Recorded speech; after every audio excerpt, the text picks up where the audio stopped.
young blood, you're 14. You live in a housing project in the Bronx. Your mom works double shifts at a nursing home. Most nights, you eat dinner alone, and the older guys on the stoop outside have been watching you for months. One of them tosses you a prepaid phone. Hold this. Don't use it. Don't lose it. Someone comes later, takes the phone, and hands you a 20. That's it. That's your first job. You're not a member. They call you a young blood. It means you're being tested. You carry messages. You watch for cops. You hold bags you're not allowed to open. You don't get a regular wage. You get 20s and 50s when someone feels like it. Maybe $50 a week. Maybe nothing. But you're eating better than you were. And every older member on that stoop is watching you. The soldier. You're 16. A big homie pulls you into a hallway. You want to come home? You nod. Then you learn what home costs. 31 seconds. That's the initiation. They call it getting checked. Members surround you and your body feels fists, boots, and elbows. 31 seconds of everything they've got. You don't fight back. You don't go down. When it's over, your ribs ache for weeks, but you're in. They hand you a folded piece of paper, the 31. 31 rules of the United Blood Nation.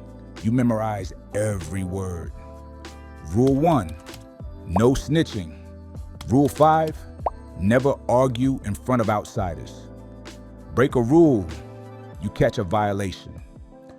Another beating, or worse, you sell crack on a corner in Harlem.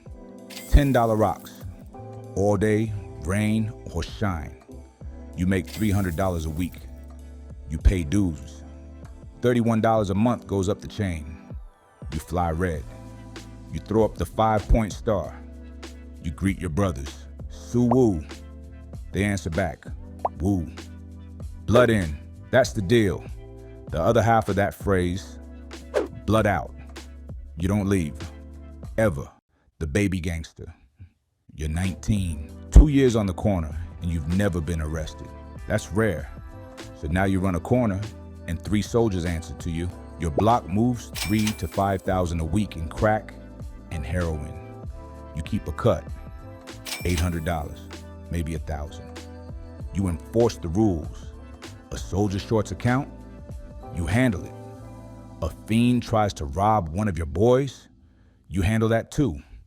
You carry a 38 in your waistband. Your mother sees the cash and the new clothes. She doesn't ask. You tell yourself you're helping her, paying the electric bill and buying groceries. And you are. But you're also the first person rivals look for when they want to send a message to your set. The 1-star general, you're 22 and earned your first star. You manage 4 corners and the soldiers running them. Product comes to you from above. Bricks of cocaine, bundles of heroin stamped with your set's brand. You break it down and distribute. You're moving $15,000 to $20,000 a week through your operation. You keep $2,000 or $3,000. You collect dues. Every member under you pays $31 or $93 a month. A portion stays with the set. A portion goes up the chain, all the way to leadership you've never met. You run powwows, meetings where the set gathers in a park or a basement, recites oaths, handles business. A member breaks the 31, you decide the punishment. A violation, 31 seconds from the whole set, or you freeze them out. No contact, no protection until leadership says otherwise.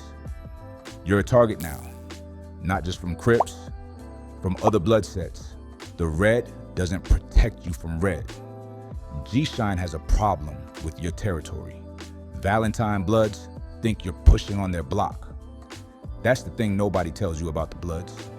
The biggest threat isn't always the other side. Sometimes it's your own color.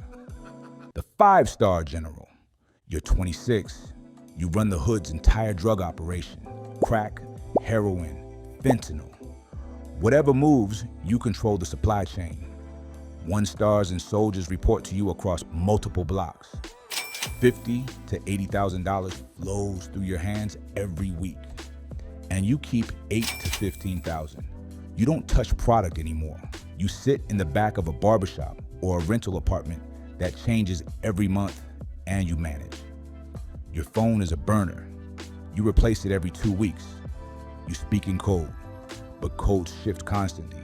You have a girl, you have a car, you have cash in a shoebox under someone else's bed. But the feds are building something. Wiretaps, informants, surveillance photos. You don't know it yet.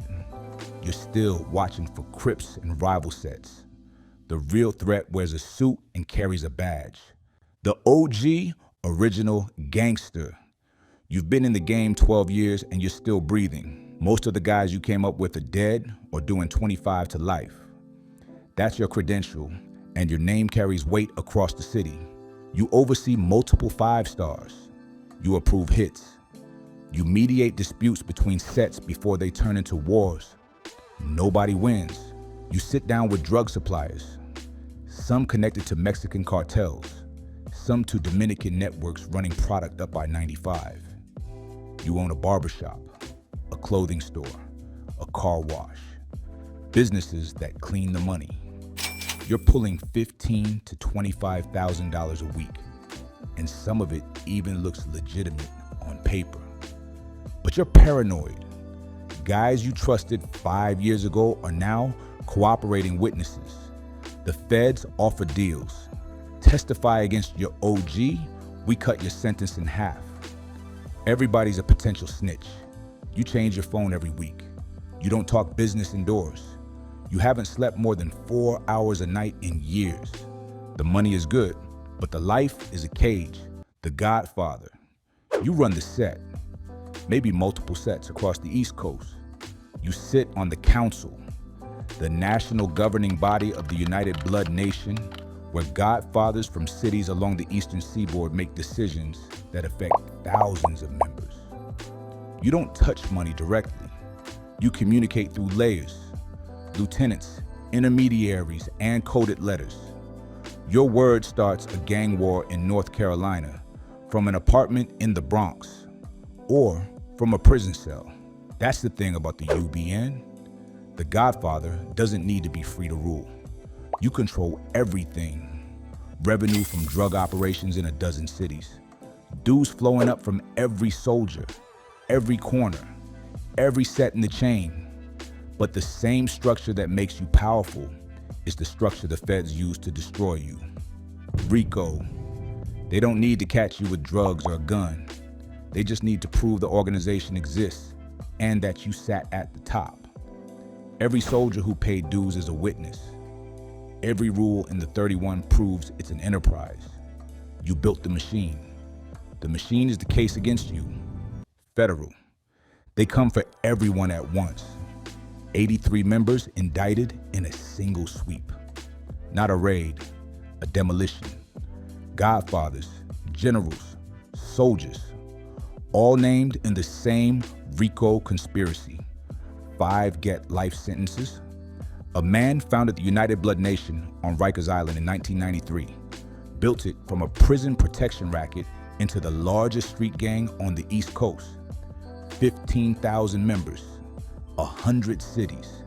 Now you are convicted on 10 federal counts: racketeering, murder, conspiracy, drug trafficking.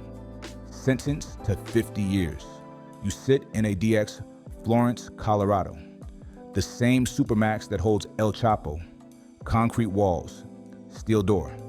23 hours a day in a cell the size of a parking space. Release date, 2045. You led a nation. Now you count the days in a box with no windows. But it continues. The Blood Nation doesn't die with its founder or stop when you go to prison. There's a kid on a stoop in the Bronx right now. He's 14, red laces in his sneakers. He knows the hand signs. Someone tosses him a prepaid phone. Hold this, don't lose it. He holds it, and the cycle starts again.